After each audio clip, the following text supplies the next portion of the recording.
Hail, good viewers and listeners in, and welcome to For Honor, a game that really brings me back to my childhood. I knew nothing of this game until I saw it listed on Costco's game rental net space. You know, the one where you can buy a game and then return it 6 months later because you don't like it for a full refund. Am I the only one scamming that system? Anyway, upon seeing the cover art, I immediately popped a little bee over it as I love medieval combat games. Well, I metaphorically popped a little bee. My shit down there doesn't work too good no more, you know?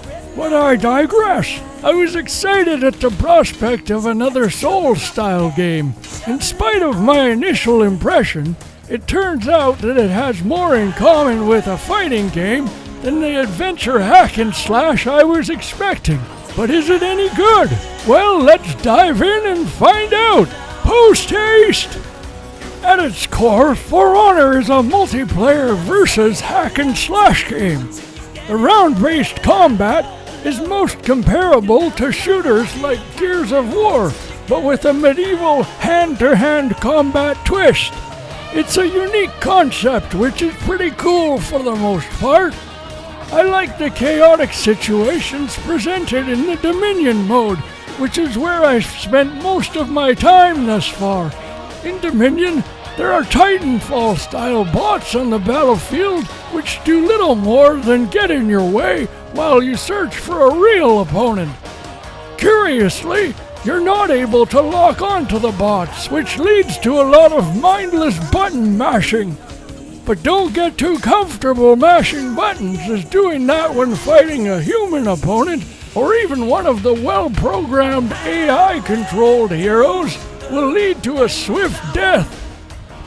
I also spent a little bit of time in the tense combat of the one-on-one duel match type. I can see this developing quite a following in the Street Fighter crowd, as it's very much like that in some ways.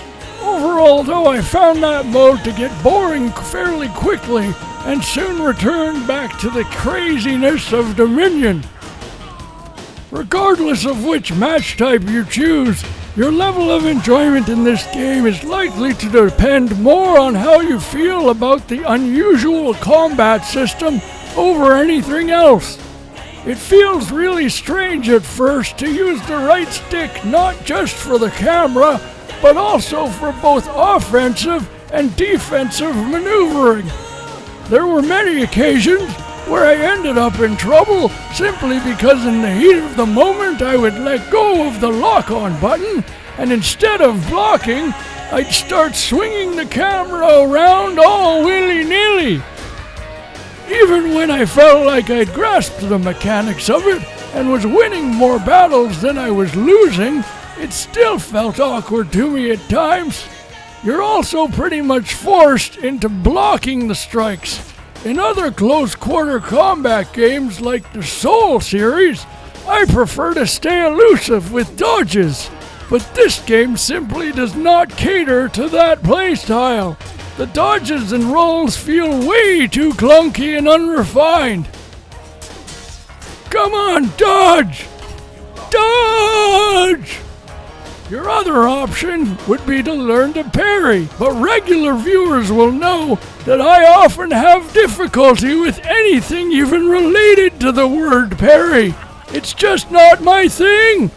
I was also put off by the directional icon, which gives you warning as to where you need to block.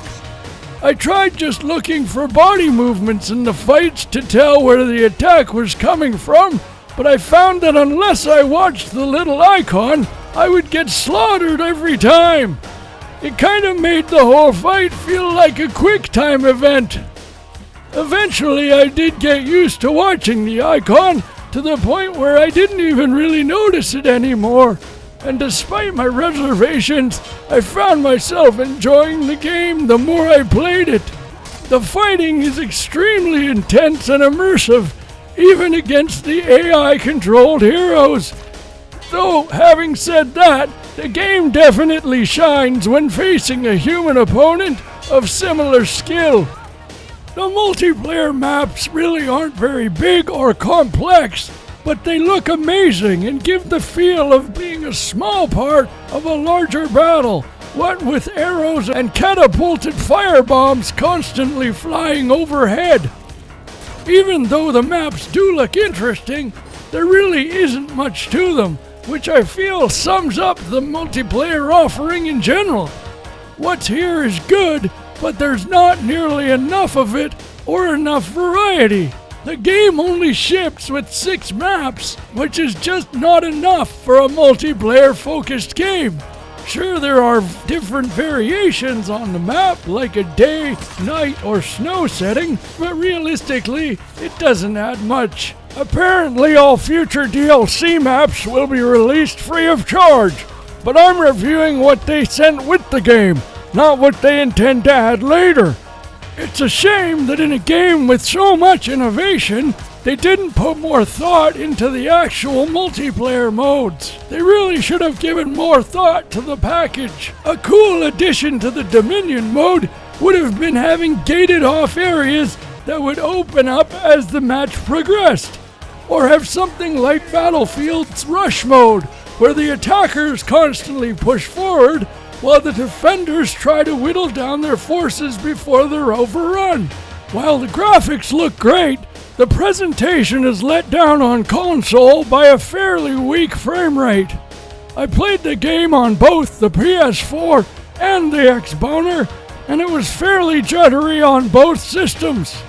Call me a spoiled graphics whore, but after seeing the frame rate and graphic combination that can be achieved on these consoles with games like Battlefield 1 and Forza 6, it's disappointing to see this low of a frame rate on an otherwise beautiful game.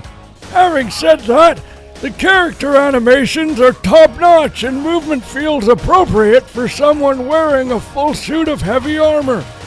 The game looks its best when you're pulling off one of the cinematic executions, which are my favorite part of the game. Even though some of them do go full retard, with your character grabbing the sword by the blade, they all look awesome. Just look at this shit. Yeah! Badass! Fucking A! Hey, get out of the fucking way, asshole! I'm trying to make an execution montage! Much has been made about the fact that the game doesn't have dedicated servers, but aside from the odd bug here and there, I haven't really experienced any major issues. The most concerning thing about the peer-to-peer setup for me is that it's a sign the publisher isn't fully convinced this game is going to have lasting appeal and aren't willing to invest in dedicated servers. Given the fact that it's a fairly unique concept with a somewhat steep learning curve, I can't say I blame them. But again, if they're ballsy enough to charge full price for a game like this, they should be ballsy enough to back it. The other sticking point with a lot of people is the microtransaction model, which seems to be plaguing every game these days. This practice annoys me as well, but in this game the unlocks are almost entirely cosmetic. I did unlock a few pieces of equipment via playing that enhanced my stats, but it was so minor I didn't even notice any difference, so it doesn't really seem like a pay-to-win type of thing. Since they're giving the maps away for free, as they should with this little content I might add, I won't shit on them too hard for the model they've implemented. Everything but the most premium outfits are unlockable via regular playing, and they all look pretty similar anyhow, so I can't see many people being dumb enough to pay for this crap. Speak with your wallets!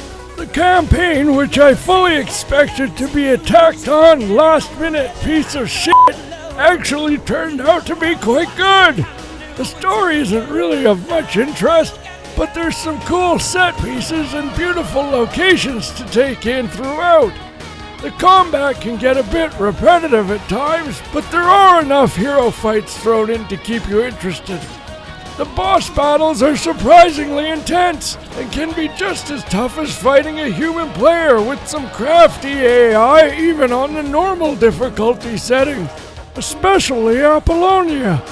The campaign also does an excellent job of preparing you for multiplayer and throws in a few advanced concepts not found in the standard tutorial. Plus, it gives you ample opportunities for executions! Fuck yeah! Alright, here are my final thoughts. For Honor is a fresh take on the hack and slash genre. There's really nothing else like it. There are a lot of innovative ideas at work here, and it's a beautiful game to look at. The multiplayer is thrilling, and the campaign is surprisingly good fun, in spite of a throwaway story. One of us should go home and change. On the flip side, it is fairly light on content overall, and I can't really see myself committing to the multiplayer long term. The maps are just so limited in number and similar in layout that it gets repetitive quite quickly. The campaign is also not substantial enough to justify a purchase on that alone. In short, if you're strictly a multiplayer gamer, or if you'll only play the campaign, you might want to wait until it goes on sale to get better value for your money. Conversely, if you're interested in playing everything For Honor has to offer, then sure, I'd recommend picking it up. Just don't go in expecting a Dark Souls clone because this is a completely different animal.